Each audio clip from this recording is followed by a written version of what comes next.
Hey, shalom, shalom, everyone. Today is Shabbat, and I usually don't do videos on this day if I do decide to do a video, but I felt compelled to come and do this video because it's helping our people. And if we see our brother in need and we don't help, then who are we to preach anything to anybody? So I just wanted to come and basically spread what's going on, help get the word out that black people are being abandoned in Houston, like in areas I guess deemed, you know, ghetto, and it's a lot of black people being abandoned and passed by the people who are claiming that they're helping everyone. So this happened during Hurricane Katrina.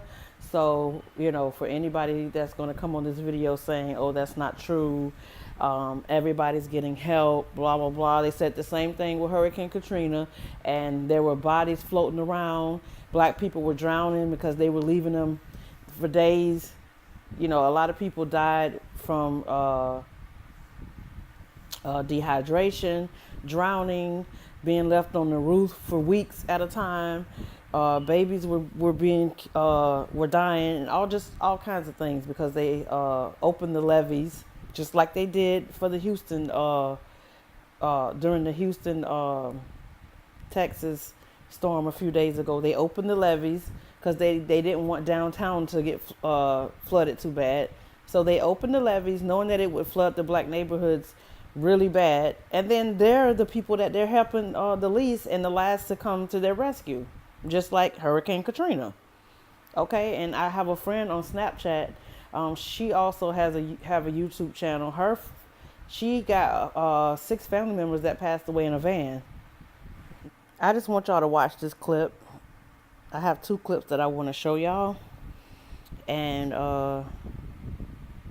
from other videos that I've seen, and literally, our people are crying out for help, man. One guy's crying and saying that they're abandoning black people, and one lady's in the middle of the storm and she's telling her story. So y'all watch this, and please share this video and get the word out, please. Here's the clip now. Black people in Houston, if you have a boat, please go save as many black people as you can, because the rescuers are not rescuing them. They're passing up certain black people in black neighborhoods, and they're gonna let them drown. They open the levees on them, and they're passing up certain black people in neighborhoods and purposely not rescuing them. So if you have a boat, go rescue as many black people as you can, because y'all know the government does not care about black people. They're just gonna let them drown, and we can't have another Hurricane Katrina situation. So if you have a boat, go and save as many black people as you can. I just watched a video from my comrade, and she was talking about how there's boats in the neighborhood, but they're passing them up. They calling the rescuers, and the rescuers are hanging up on them and telling them to call Jesus to come save them and stuff like that. So black people, this is the time where we have to care about each other, because the government does not care about black people. We can't sit here and let this be another Katrina where there's a whole bunch of black people floating in the water. So please go save as many black people as you can, because they're gonna let them drown. Oh, excuse me, y'all. The rescuers are not rescuing them. And I'm wondering, where's these $1 million pastors with these mega churches? Why haven't y'all rented no boats to go save these people? Y'all's gonna be another casualty of a whole bunch of black people just drowning, just like with Katrina. So if you in Houston or anywhere in the surrounding area, just please listen to these live videos of these people, because they can't really reach anybody, and listen for them to get an address and go save them, because the government gonna let them all drown.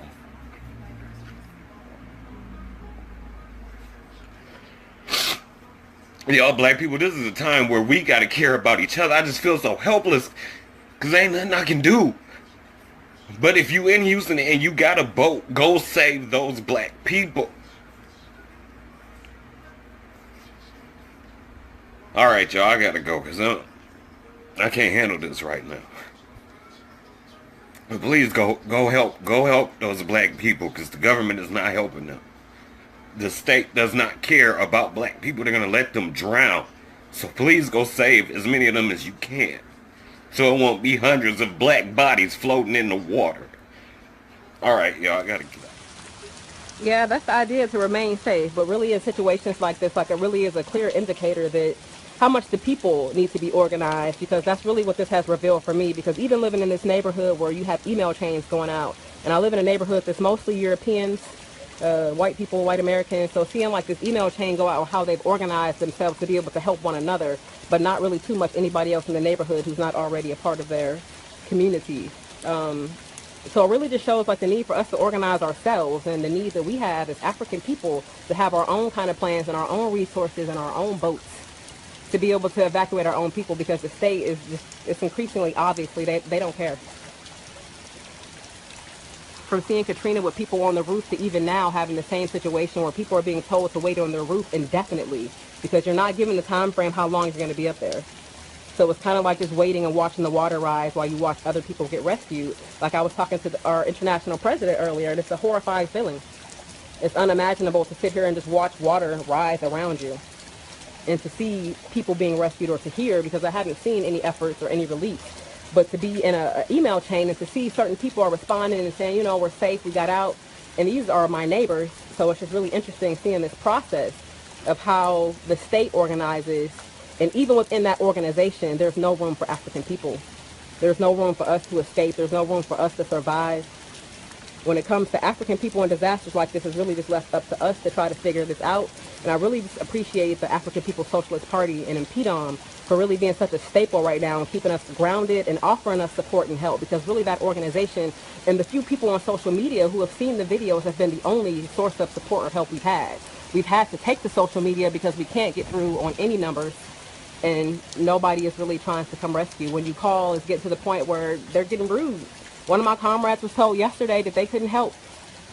She asked them who were we supposed to call in an emergency situation, and they told her that she needs to call Jesus. Well, I checked the live feeds, and they've been calling Jesus for the past 3 days.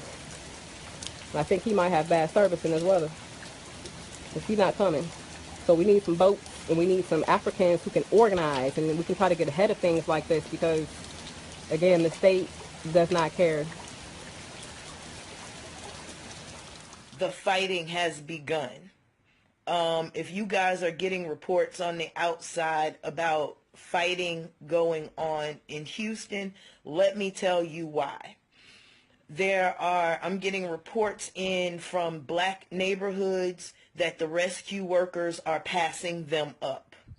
And not just passing them up, racial slurs are being heralded at us, and it is getting really, really ugly. So if you want to know what's happening on the inside, I'm telling you, we just ran into this racist problem. Pay attention to who they are rescuing, who's in those boats, because we're getting ourselves out. It's becoming an inside job that we're getting ourselves out, y'all. So just in case you wanted to know, some people are saying that Lakewood Church is open now. He gets no kudos for that shit from me. None.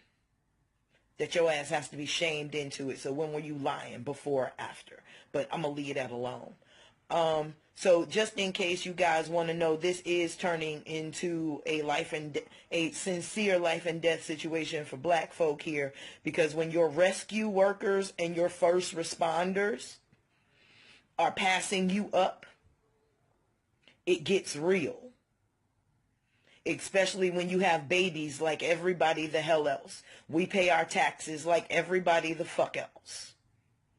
When it's funny that they'll pick up the Mexican immigrants before they pick up, black Americans that have obviously been here since knee high to a fucking slave ship.